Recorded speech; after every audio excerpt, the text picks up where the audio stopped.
Good morning to those of you west of the Great Plains, and good afternoon to those of you east. And welcome to a conversation on care coordination for children with medical complexity.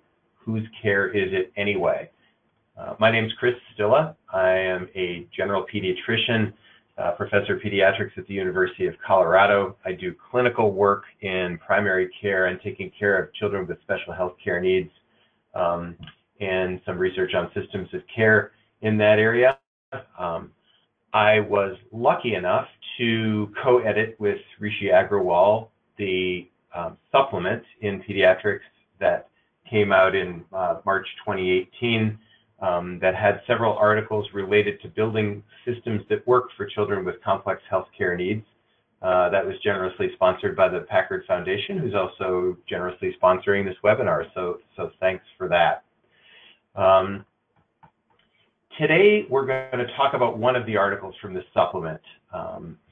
The articles in general feature writing from leading healthcare providers, family representatives and advocates, policymakers, and researchers. So I highly recommend reading the supplement for any of you that are interested in any of those topics for children with complex healthcare needs. You can access the articles in the series and stay up to date on future conversations by visiting the website where the supplement also lives, lpfch.org/AAP supplement. And we'll have that for you again later in the webinar. Please ask questions. Use the question box. We'll get to as many as we can at the end. We have allowed a lot of time for questions.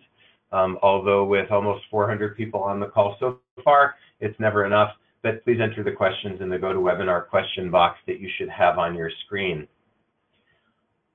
Just a couple of other housekeeping items before we begin. You will be muted for the duration of the webinar, so questions will come through the chat box. Thank you to those who submitted questions ahead of time. We'll try to condense those and get to as many of the topics as we can. And a recording of the webinar and the slides will be posted on the Packard Foundation website and shared with all of you by email after the conference. So I'm going to start by introducing our speakers this morning. Great people who have been very active in this field. The first will be Dr. Dennis Kuo, who's Associate Professor at the University at Buffalo and Division Chief of General Pediatrics there. Dennis is the lead author of the article and the topic that we'll be discussing this morning called Care Coordination for Children with Medical Complexity. Whose care is it anyway? The tagline being particularly important. Dennis will review the content of today's article, discuss best practices and implementation of care coordination from his experience, and then we'll transition to two other experts in the field. Dr. Ann O'Malley, who is a senior fellow at Mathematica Policy Research and has done research in care coordination primarily in the adult world. And also with us is Michele Juda, who's a colleague of Dr. Kuo's and Executive Director at Parent to Parent of New York State. After Dennis talks, Ann will talk, followed by Michele. So welcome to all of you, and we'll start the conversation with a few words and a short presentation from Dennis about the article and his experiences. Good morning, good afternoon, everybody. Chris, thank you for that introduction. I'm really excited to be presenting on our paper, Care Coordination, Whose Care is it Anyway? I want to give a shout out to the co-authors of the article. So they were Jeannie McAllister, Lisa Rosknell, Renee Turchi, and Chris Stilla, and also for the support that the Lucille Packard Foundation has provided for the supplement and the symposium and the project, as well as this webinar. Next slide, please. Okay. The issue is that with children with medical complexity is that they require multiple medical and community-based support services. We are familiar with how children who have medical complexity really have multiple chronic conditions necessitating multiple providers, often numbering into the dozens. So care coordination is really a logical extension of the thought about what services are needed to be able to provide health and wellness for children with medical complexity. And of course, with the number of providers that are involved, then you get a high risk of fragmented care and a resulting risk of duplicated care and inefficient care delivery and a lot of unmet needs.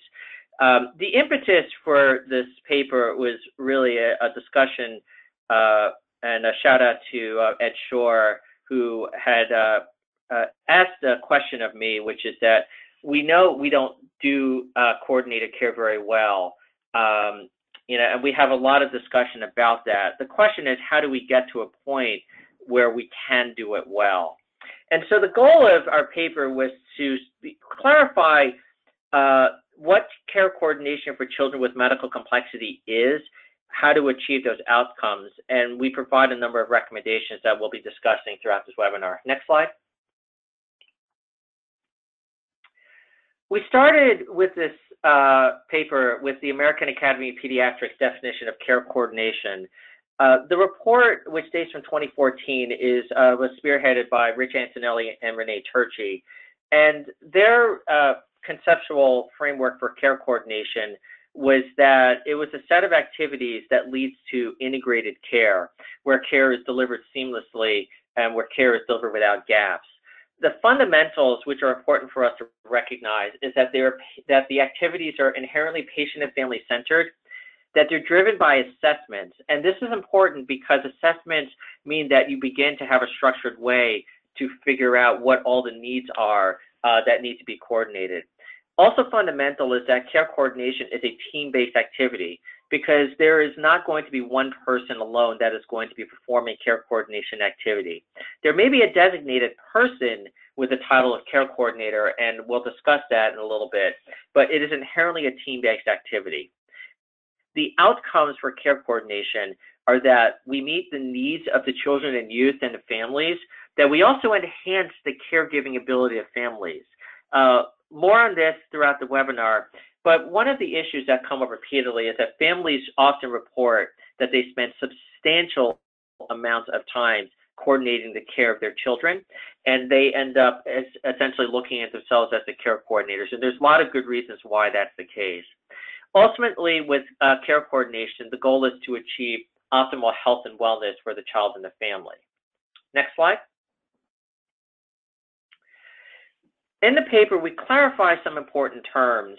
There's a lot of terms that are getting thrown around in our discussion with care coordination. With review of the literature and by a group consensus, we came upon a few definitions that we want to clarify. Care coordination is regarded as a team-driven activity, and I mentioned here that these are activities that typically occur in between direct service encounters. Service encounters with specific service providers, and it could be the primary care physician, it could be a specialist, it could be the schools, it could be any medical legal issues, pharmacy, and so on. Care integration is the result of effective care coordination. It's the state of when you have care that is seamless, that it is delivered without gaps, and that it is able to achieve the outcomes that were outlined in the prior slide. Optimal health and wellness, enhancing the caregiving for families, and meeting the needs of children and families. Case management, which is also used, we regard it as a narrower set of activities. And there is definitely a place for case management, but it is often focused on a specific condition, or maybe focusing on the specific scope of a specific agency or organization that houses the case managers. We also regarded the term care management as a broader scope of activities. The word specifically saying care management is that you're able to really address the needs of children and families on a holistic manner, and so it becomes closer to the term of care coordination. Next slide. This is a care map that we also publish in our paper, and it's really the reason why we perform care coordination. For those of you who are not familiar with care maps, it's a visual diagram that shows the child and family in the middle of the diagram, but every service that a child and family access is noted with a circle around it and then connected to the child and family in the middle. Care maps are also typically drawn with the services broken out by sectors or different fields that may have different funding, training, accountability. On the lower right-hand corner, you'll see the medical sphere and the number of specialists that this family reports that they utilize for the health of the child. Upper right-hand corner is school, upper middle is leisure, upper left-hand corner is support, and lower left-hand corner is finance. As a physician, I'll say that the part where I was trained in was the lower right-hand corner. We, of course, want to acknowledge that social determinants of health typically influences more than half of the health and the state of a child and family. And so this is when we begin to build a framework of whose care is it anyway. Next slide. We went through the needed infrastructure for care coordination, and staffing is really just the start. When you talk about the need to perform care coordination activities, you do need to think about the number of staff and the number of patients and families that may be assigned to a particular staff member. You have to think about the roles of the staff, and you have to think about the prior experience and training needs.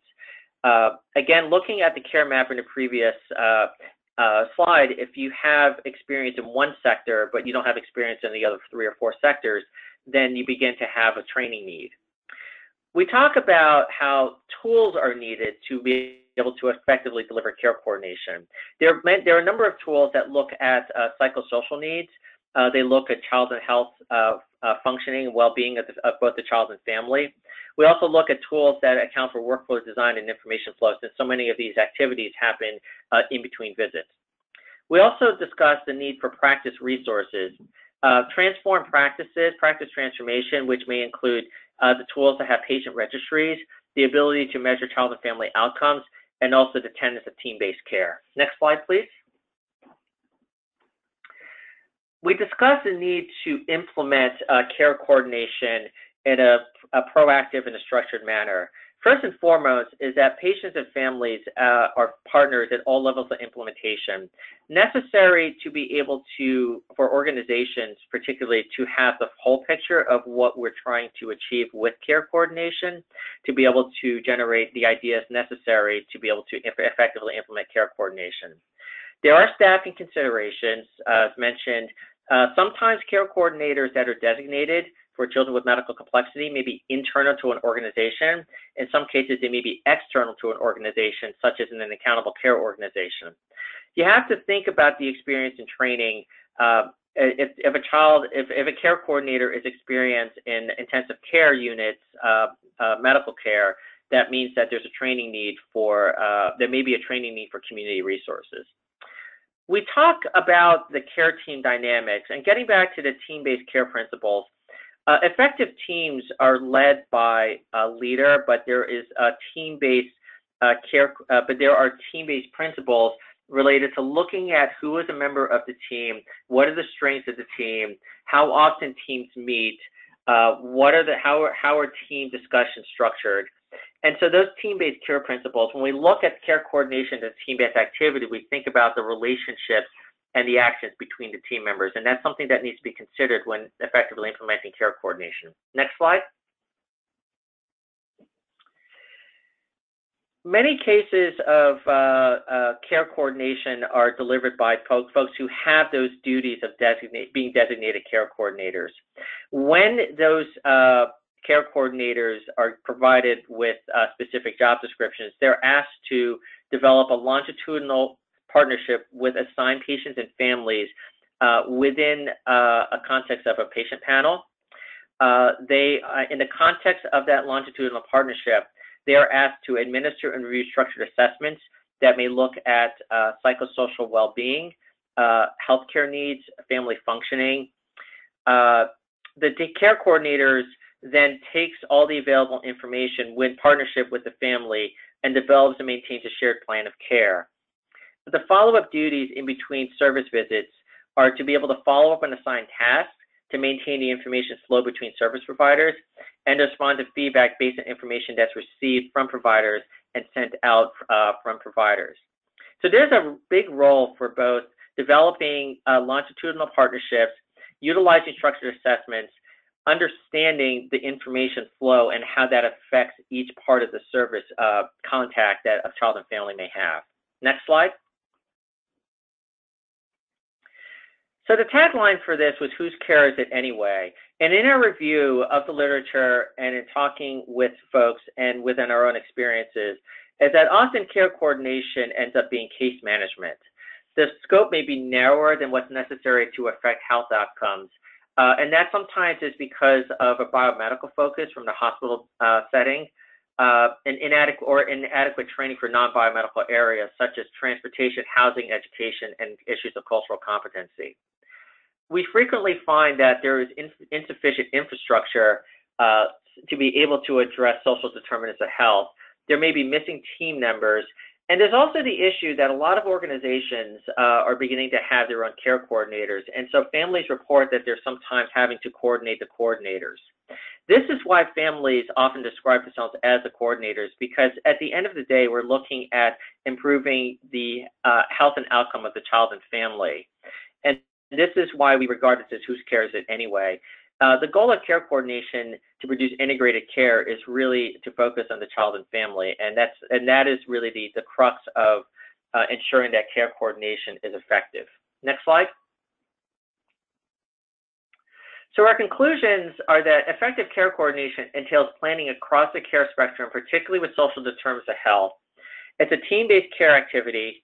It requires planning and infrastructure, including the tools, training, and leadership across multiple sectors. Care integration is the goal. Next slide. Fragmented care, which so many families currently report, is really an unpredictable pathway to get to a state of health. We regard that care coordination can be predictable. The experience of coordinated care can be designed. But right now, families travel across service sectors that don't often speak with each other. Care integration, that state of care integration, really requires that all parts are talking with each other and that they utilize that information to be able to feed back on further actions. The sectors may individually do an excellent job, but that in-between communication is often missing and not planned. A care coordinator's task is really to identify these needs across these sectors and then actively manage the information flow. Next slide. Where we go from here is a culture change to really embrace the full spectrum of care. We have 2 bullet points here, medical care and social determinants of health. Obviously, there's a big care spectrum that needs to be considered when we're designing care coordination activities. It's really about the relationships and the processes across the sectors, and the evaluation is to be able to understand its value of care coordination, both waste reduction and more effective care delivery. Finally, we want to note that there needs to be adequate payment for care coordination services, particularly under value-based payment models in an integrated care system. I think that's my last slide. I'm happy to turn it back over to Chris. Great. Thanks very much, Dennis. I'll point out we've got a couple of questions already, so keep asking away. We'll answer the questions at the end of the presentations, primarily because a lot of the questions could be answered by multiple of the presenters, and I think that'll create a good discussion. So our next speaker will be Dr. Ann O'Malley, who's a senior fellow at Mathematical Policy Research. I don't want to say too much more. I'll let Ann say what she has to say, but she's done a lot of work in this area in care coordination with adults and across the age spectrum. Thanks, Chris. So reflecting on Dennis's nice paper and presentation, I had 3 kind of takeaway thoughts. The first 2 really have to do with making sure you have an infrastructure in place to support care coordination, not just by the care coordinator, but also by the child's, primary care provider, that team, all the various specialists and special services that child and family have to interact with, both within the health system as well as outside in the community where they spend most of their time. And to do this, we really need an infrastructure for improved data exchange between these different types of providers.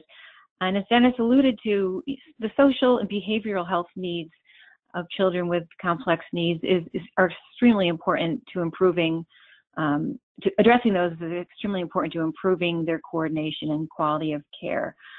We've done a lot of work talking with people from accountable care organizations and others trying to take care of high-risk Medicare beneficiaries. And one thing we're constantly hearing is that we need better capture of data from community-based agencies, so social support agencies,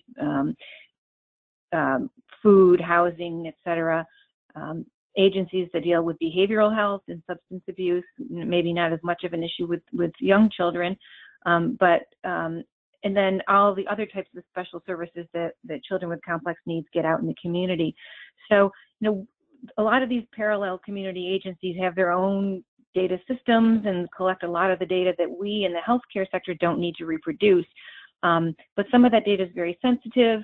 The data is built in completely different systems, and the crosstalk between the health data and those community-based services data is often absent. So figuring out a way to improve that type of data exchange so that no one has to reinvent the wheel on the healthcare side, and so that the health providers and the care coordinators can be aware of what exactly is happening to the child and their family as they seek care in the community. The second kind of infrastructure issue has to do with the team coordinating care.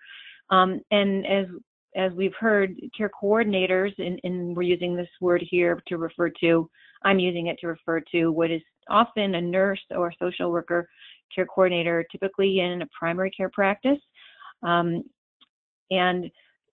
some research that my colleagues, Dr. Stewart, Bradley, Zicafus, and others at Mathematica have done has found that they looked across all Medicare care coordination demonstrations that have happened over the past couple of decades, and there were some very common elements to successful programs. One is that these care coordinators are embedded in the patient's medical home, and that that care coordinator has in-person interactions with the child and their family and caregivers, as well as warm handoffs by the primary care physician or whoever the usual provider is of that child and family to the care coordinator. It does a lot to enhance trust and buy-in of the child and family, to have the care coordinator start to help them and kind of take off some of the burden of what the family is doing. And then thirdly, we at Mathematica do a lot of evaluations of care coordination programs. And I think, one thing we heard when Dennis was talking about Rich Antonelli's framework is how important it is to define your outcomes and know what they are. And we as evaluators see that all the time, that, there are policy types of outcomes that the policymakers want to see, typically reduce costs, not always an easy thing to do. And then maintaining or improving quality. Clearly here, this population really needs to get away from fragmented care towards more coordinated care. And in doing so, I think we need to think about the short-term and long-term types of outcomes that these programs might be able to influence. The short-term types of things that we've typically seen as something that you can have an impact on are things like emergency department visit rates, sometimes hospitalizations, some process-related measures, such as, are you meeting the needs of the children and the families?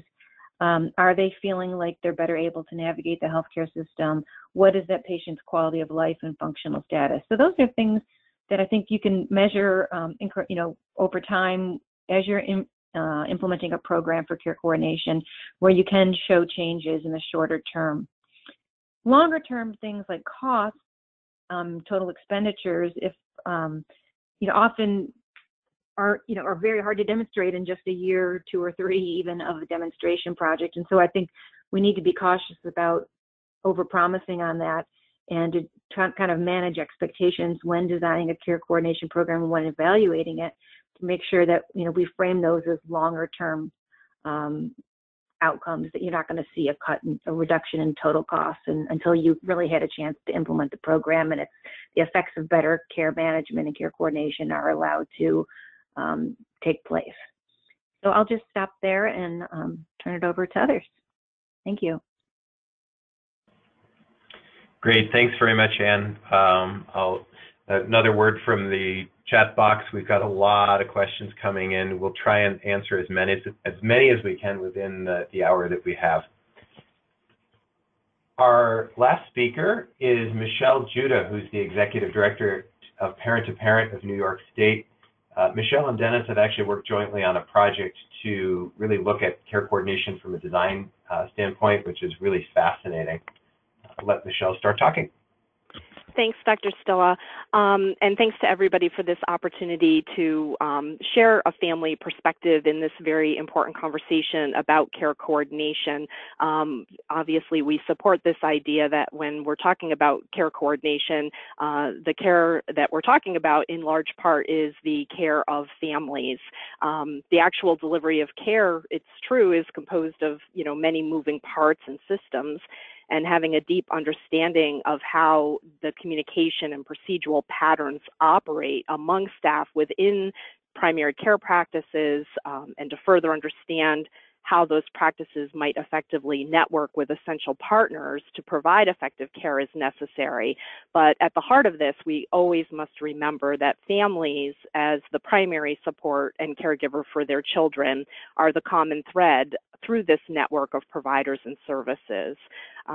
In thinking about that, caregiver well-being comes up as a really critical factor to improved outcomes for children with medical complexity. Access to well-coordinated and comprehensive care needs consideration, but we must never lose sight of the fact that families will have very real emotional reactions to all that is happening around them and to their child. They may be feeling depressed, anxious, overwhelmed, and fearful, and all of this will impact their ability to provide adequate care and optimal care to their child.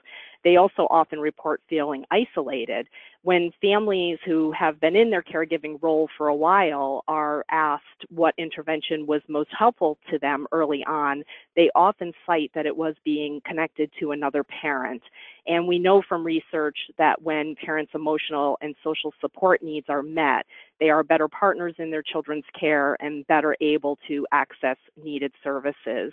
So I just would like to bring to everyone's attention that resources do exist for connecting parents to peer-to-peer support, including parent-to-parent programs, family-to-family health information centers, parent training and information centers, and including these types of programs within the cadre of community supporters that primary care practice networks are interacting with can make a tremendous difference for families. In trying to systematize what effective care coordination is all about, our discussions sometimes turn to protocols, checklists, and procedures. If you will, the verbs of care coordination, the activities that take place to coordinate care, such as how to better communicate, share information, and gain the necessary knowledge about access to community services. And again, all of these are important, but just as important, and if not more so, is to remember that families and their child with medical complexity don't receive the delivery of services, they experience care. If you will, these are the adjectives of care coordination that we all strive for, that being that primary care is accessible and continuous and comprehensive, family-centered, well-coordinated, and culturally competent. When we focus on that experience of care, it really becomes necessary to move the discussion of care coordination from the theory at the macro level of what it's all about to a consideration of what happens in the interactions that occur daily during office visits, phone calls, and encounters with the healthcare delivery systems. Families need to be seen and validated. They need to be heard in those encounters. The relationship matters. It matters immensely. It really helps a great deal in thinking about the visual that Dr. Kuo showed us of the care map to really realize that that care map is a slice of what is really kind of a spherical family system. So like a kaleidoscope, the care map focuses on one view, but if we turn it just a little bit, it's going to look completely different. If we were to put maybe the mom or the dad in the center of that care map, there's going to be new systems and connections added, maybe work, community volunteer activities, families that are going to need to get added to that, that diagram that we have. Add multiple children with disabilities and imagine what happens. And we also must consider that there's energy, both positive and negative, that's flowing along all those lines of connection, and that those energies frequently shift. It can be really difficult for providers and researchers to grapple with all of that complexity when they're trying to design an improved system of care, but it is in fact the reality that families live with every day.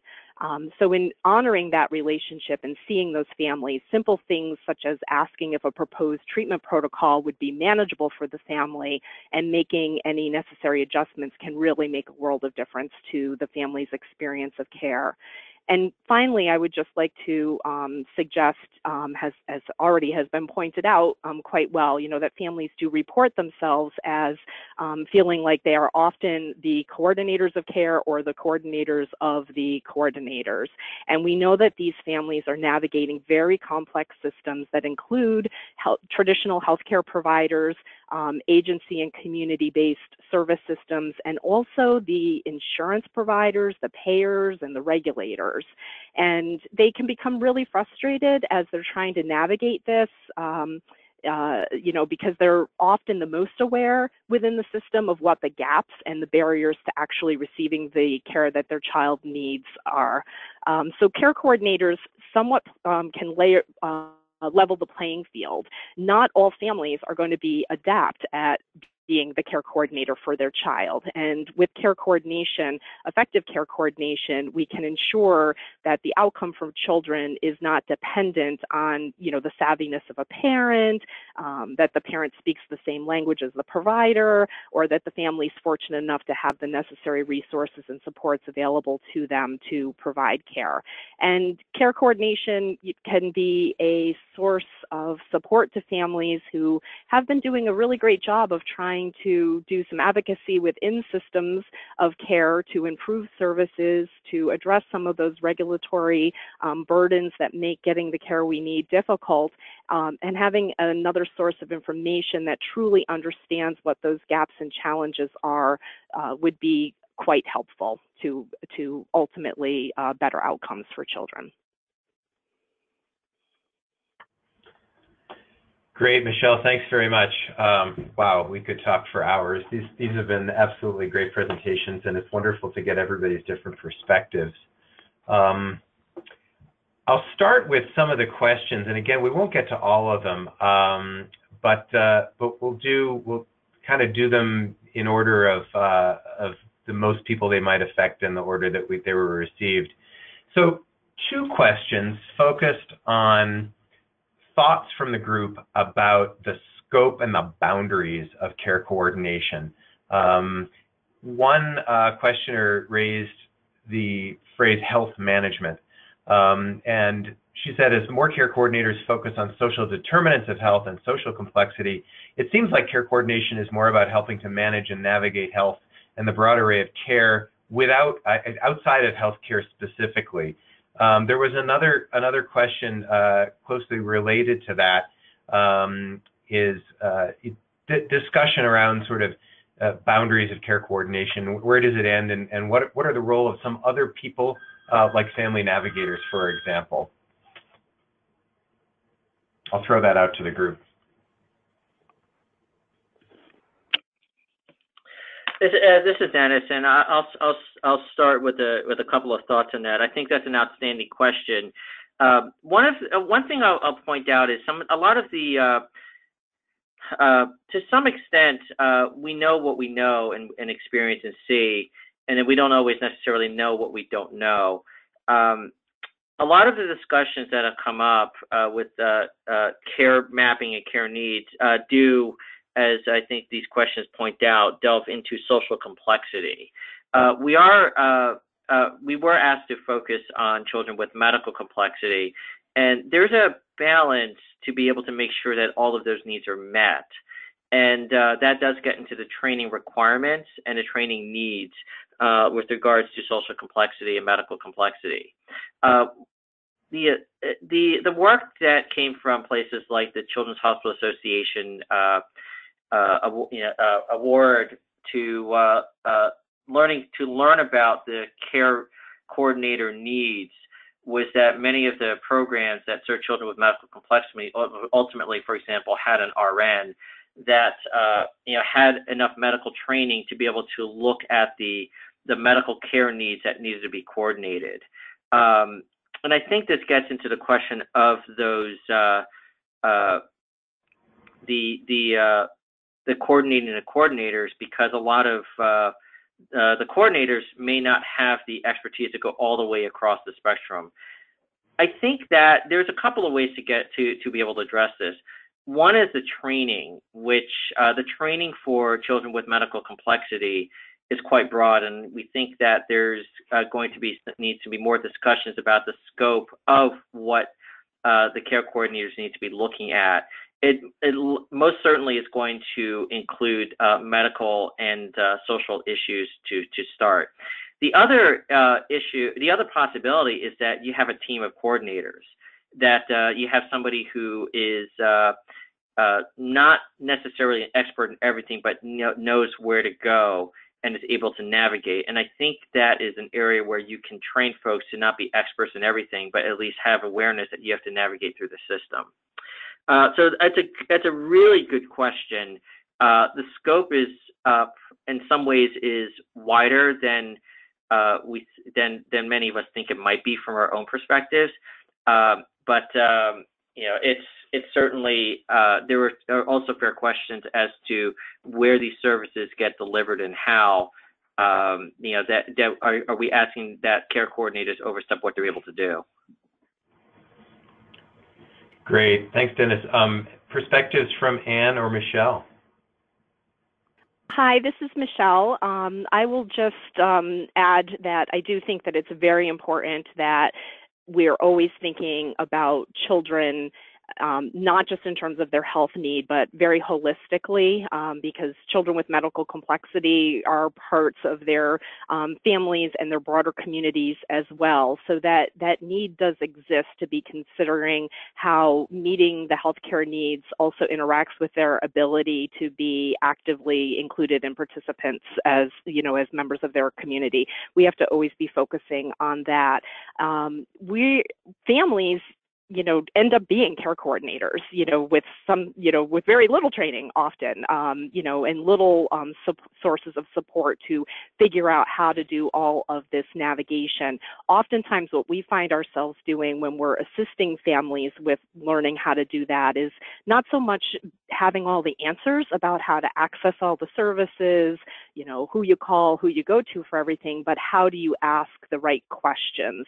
So I think that is a really key skill for anyone who would be serving in this care coordination role, is really to know how to research, ask questions, and be persistent, because those are the skills that families have. And I don't think that it's reasonable to think that even a team of care coordinators who maybe come from various backgrounds and perspectives can go it on their own. Those relationships and partnerships with community-based organizations, and obviously, peer-to-peer, family-run and based organizations can be very invaluable to helping families find solutions to the challenges that they're having.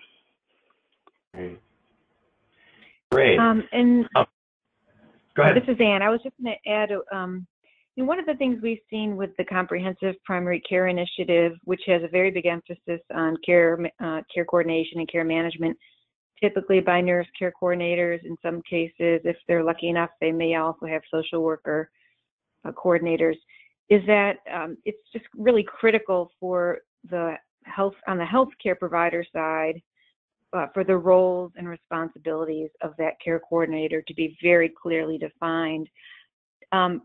First, so that the care coordinator doesn't get overwhelmed by trying to do everything for a child and their family. Secondly, so that the child and family knows what they can or cannot expect of the care coordinator. And thirdly, because all the other people on the team, whether it's within primary care or across the various providers that a child sees, they need to understand what that care coordinator does and does not do. That helps prevent the RN care coordinator from becoming burned out. It helps identify when, maybe it's time to bring in the social work care coordinator to help with behavioral and mental health or other social needs. so that one person isn't left doing it entirely on their own or isn't overwhelmed in their job role. Burnout is a real issue. And I think the boundaries of care coordination also, have to clearly be defined in part by a discussion with the family, obviously the child and the caregivers, to see what are they capable of, where do they need more help. So. Great. Thanks. Michele, I'm going to go to you with the next question. Janice Gurney asked, can you provide an illustration of what ideal care coordination would look like from the family's perspective? And I'm sure it depends on the family, but what tasks would parents be relieved of or helped with the most? Well, I'm going to echo a little bit of what Dr. O'Malley just said, is that I don't think there's a one-size-fits-all answer to that question, because I think that it's going to look different for every single family.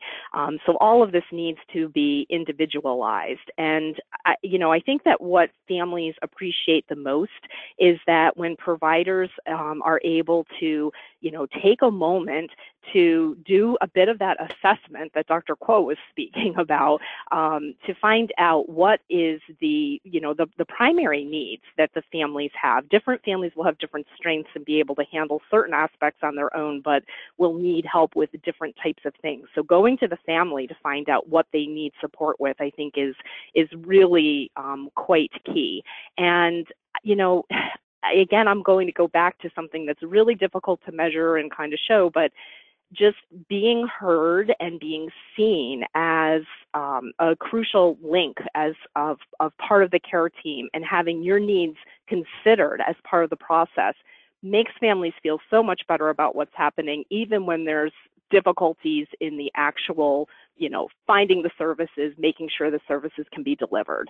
To be more specific, I think one of the key things that can help, in addition to what I've already said, is looking to close the loops on things. So many times families leave the experience with a care provider, and the care provider has prescribed something, set out a plan, a course, a course of treatment, and where families are not able to actually access it for any number of reasons. And if somebody doesn't come back to kind of see, were you having problems? What were the problems? How can we help you get past that so that the care can be received? That can be a real challenge. So making sure that those transitions, those handoffs, those referrals to community-based services actually end up providing assistance and value to a family can be very, very helpful. Great, thanks. The next couple questions, I'm going to try to combine them as much as possible, have to do with payment for care coordination. Stacy Wilson asks, how does this work in a managed care environment where the managed care organization is paid for care coordination, so the payer is unwilling to pay for the same service in a provider-based setting? And then related to that is a question from Robert Diamond. Sorry if I got your pronunciation wrong. Financial modeling of care coordinators embedded in primary care pediatricians practice. What have been sort of best practice experiences and maybe overcoming common challenges to those?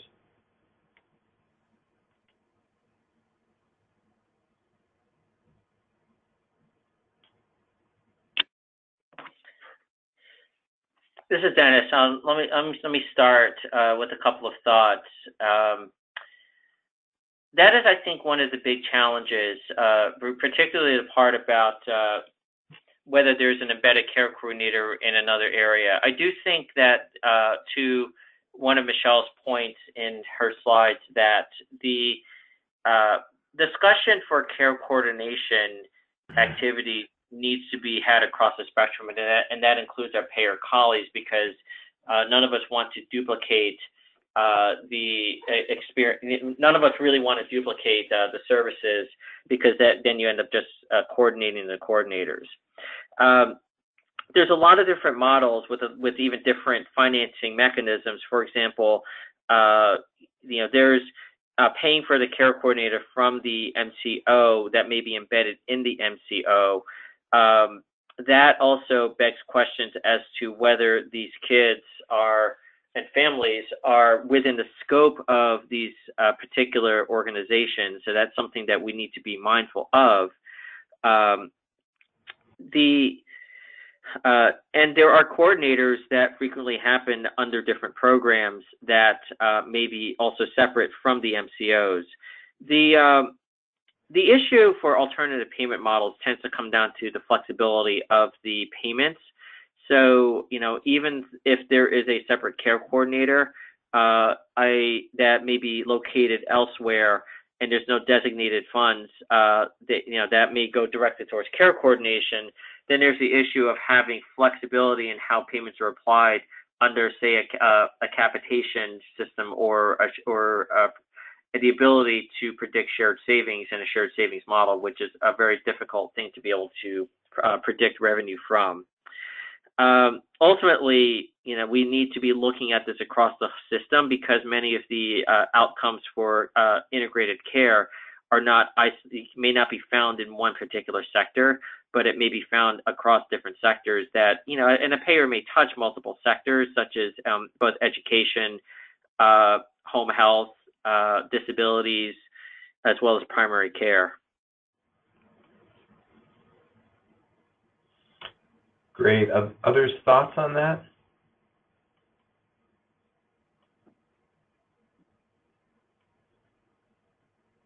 No. Okay. Right. We have so many questions, and I'm sorry if I can't get to them. There will be an opportunity afterwards. We are going to send all the questions that are unanswered to the participants, and I'll try and have some answers for you after that. But so here's a couple. This question is for Ann O'Malley. Ann, you stated that functional levels and quality of life are great short-term measurements for care coordination programs. Can you define short-term when we're talking about care coordination for children who have long-term, complex, often unresolved medical conditions? And this is from Rebecca Boyd. Yeah, Rebecca, that's a great question, and I have to kind of caveat what I say with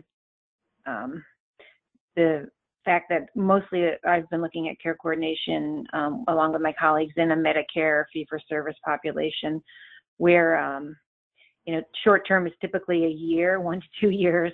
Long-term is maybe 4 to 5 years if you're lucky. So with children, obviously, it's the epidemiology of their various issues and conditions is different, and the trajectory of how long it takes to impact quality of life may be very different depending on what that child's problems are and what their needs are. So I don't have a quick answer, but I mean, short term, like I said, from the perspective of policymaker type people, if you're trying to demonstrate an effective intervention, usually within 1 to 2 years, and longer term is several years. It's obviously functional status is very challenging to improve, but it is something that along with easier things to improve, like just the patient and family's experience with this navigating the system, how kind of fragmented do they feel their care is, and does that improve over time? Those types of things. These process measures might be a little bit easier to measure in the short term in this population, but I don't have an easy answer for you.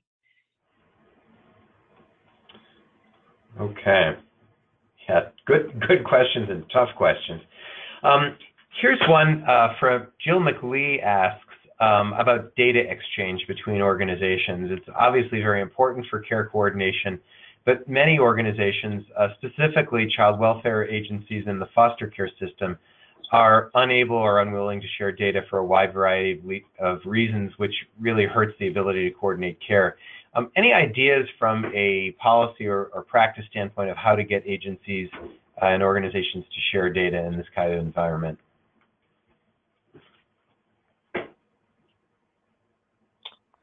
Well, I'm the one who raised that. This is Ann. I guess I'll take a stab at that. I don't know about policy answers to that question because so many of these agencies fall under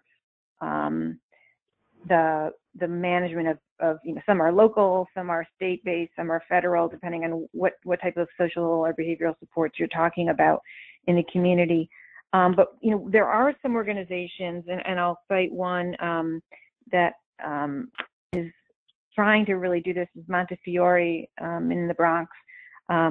They're really making an effort to try to integrate with their food and other social support services in the community and overcome some of these challenges that the question relates to, because as we know, a lot of these data are very sensitive. Their systems that are used in the community-based agencies are completely different from the systems that healthcare or other coordinator type people may be using.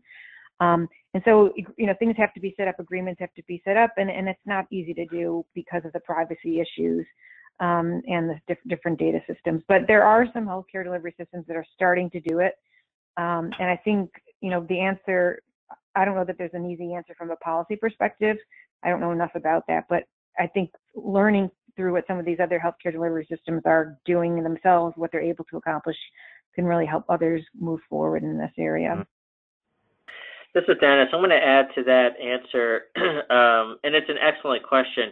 My experience is that there's no quick or easy answer, and I think that if one organization or practice approaches another with that request, it's probably not going to get very far.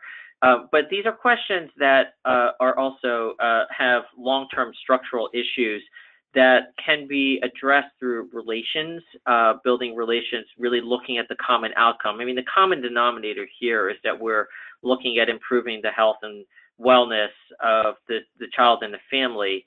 And these conversations don't necessarily result in overnight fixes, but they are conversations that need to be had.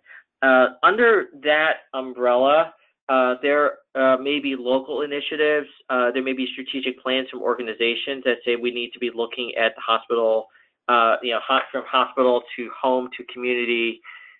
There may be state initiatives that are looking at integrated care that you can have this discussion under. But these ultimately, I believe, are going to take some strategic discussions among organizations under more of a broader plan to address the health and wellness of communities. And once we really establish that we're looking at overall health and wellness, and it really gets back to the tagline, whose care is it anyway, then I think you can begin to have those high-level discussions, because it's really a big culture change of being able to share data and be able to work across sectors. Mm-hmm. And I have to jump in if I may. May I? Yes, please.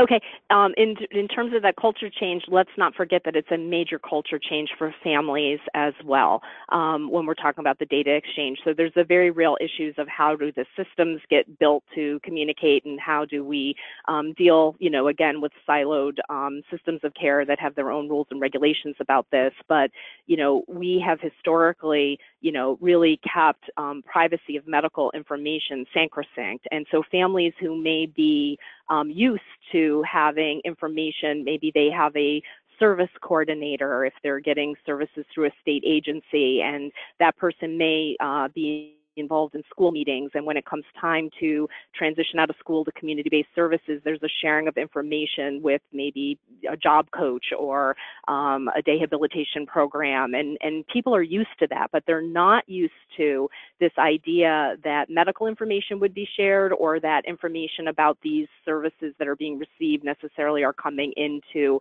the healthcare arena. So that is another cultural shift that really needs to happen to be able to move this concept forward. Mm-hmm.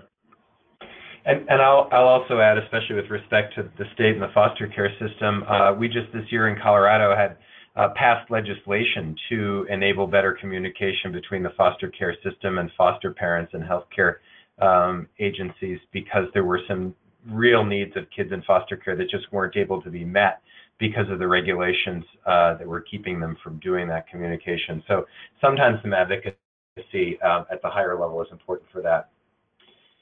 Time for just a couple of more questions. Kathleen Morrison asked the group, what are the major aspects of care coordination that need to be addressed for those patients who are transitioning out of pediatric care into adult care? Michele, I'll let you start and then have the others chime in. Yeah, so, I think that, again, working with families to raise awareness of the importance of this transition is one of the first places that time needs to be spent. That is a major cultural shift for families who, are quite well-intentioned, who've had to learn to fight very difficult battles, and be very tough advocates for their kids in many cases in order to get what they need. And so it's very, very difficult for them to start thinking about stepping back from that role. They needed to do that role to keep their children alive, in many cases. So this idea of being able to start transitioning some of the ownership for, how information flows and who's making decisions, and including the young person, who's receiving the care in that process is a major shift for families. And I think that, when we don't go back to addressing that as the first step, it makes the rest of it much difficult. But obviously, there's very practical things in terms of how to assist with finding providers in the adult care world who are going to be able to meet the needs of the child who is now transitioning to adulthood, which didn't always happen. Better healthcare has created, more that to be more of a possibility, that we're going to need to be dealing with that, how to help that young person start taking more of an ownership role and being involved in that process, ensuring that critical information, travels to those new providers. There's many, many facets of it. But again, we've got to start back with thinking of the family's perspective and how do we get that family to truly be partners with us in that transition. This is Dennis. I've got a couple of additional thoughts. There are transitions guidelines that are issued by multiple medical societies, including the American Academy of Pediatrics.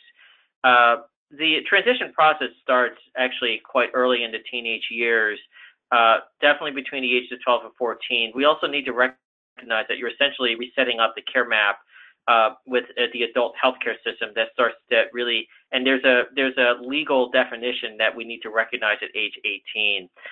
It's a process that needs to be set up starting in the early teenage years. It's assessment driven. It is a process, and it doesn't have a cutoff at age 18. It continues past age 18. I think that it's really the same with any other system navigation issue, that it needs to be a process, but rather what you're doing is empowering the family and the adolescent and young adult in different ways. Great. We are basically out of time. Thank you so much for a really great and robust discussion. We could go on for a really long time, but this is fantastic. I'd like to point out to those of you who have not been on one of the other webinars in this series that this is just one in a series of discussions that we're going to continue to have with the authors of these articles and other experts in this field to explore ways we can improve the system of care for children with chronic and complex needs. Our next discussion will be on August 22nd, a conversation on self-management in children and adolescents with complex needs. And registration is now open. So please visit the Packard Foundation website for all the details at lpfch.org/AAP supplement for all the details. As we mentioned, a recording of this conversation and slides will be sent to all of you and posted on the Foundation website as well. Please give us your feedback about ways to make these conversations more engaging. I'm sure if they were longer, we could answer more of your questions, but we can't really do that, respecting everyone's time. And also, finally, please be sure to complete the survey that'll pop up at the end of the session. So thank you again very much. Thanks to Dennis, thanks to Anne, thanks to Michele, and thanks to Amanda Muego and everyone at the Packard Foundation for sponsoring this. Have a great afternoon.